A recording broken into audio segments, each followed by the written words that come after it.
oo shacabka Soomaaliyeed dadka Soomaalida ay hayaan fakarkan waa fakar iyaga ka yimid si sahlan ku bilowday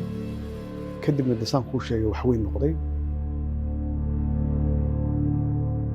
waa meel dalxiis marka insha Allah haduu la yiraahdo fasaxida waa u tagi doonaa meeshaas intaasi inaan ka soo baxo meesha si sharaf uga soo baxo waliba lug awal caado waxay aan jirtay qofkii baawr uga soo baxo meesha runtii waxay ahayd munaasabad weyn oo aad u qurxoon markii aan uga soo baxno waxay ahayd qurxintaas wax si dhameystiraya munaasabad aad u qurxoon xil wareejin qor isku dhiib muujinaysa biseel muujinaysa dimuqraadiyad rajo gelinaysa shacabka Soomaaliyeed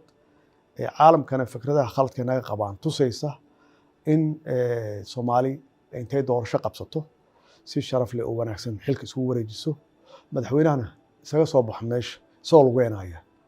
marka runtii waxay ahayd wax qorsheysan oo isku xiran ay ahayd macnaha waxa weeye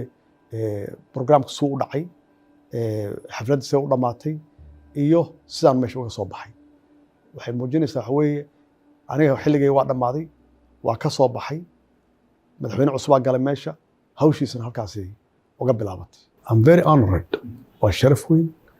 oo shacabka Soomaaliyeed dadka Soomaalida ay hayaan fakarkan waa fakar iyaga ka yimid si sahlan ku bilowday kadibna dasaan ku sheegay wax weyn noqday waa saa sheegtay oo anigu magaaladan guri ku malihi hanti ku malihi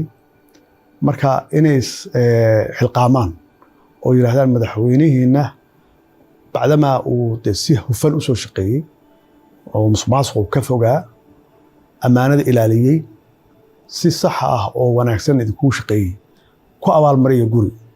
marka runtii aad iyo aad yaan uga aqbalay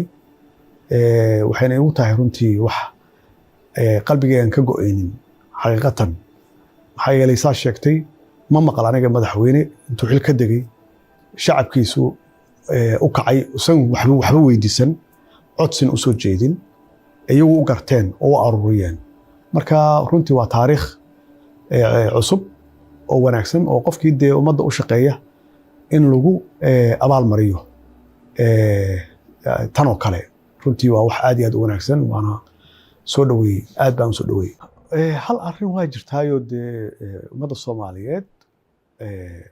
arrintan wax marxaati u tahay inay feejigan yihiin ay soo jeedaan ay og yihiin madaxdooda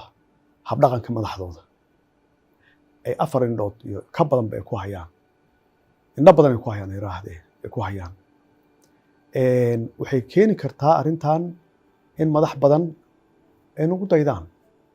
si ay uga mutaan shacabkooda abaalmarintan oo kale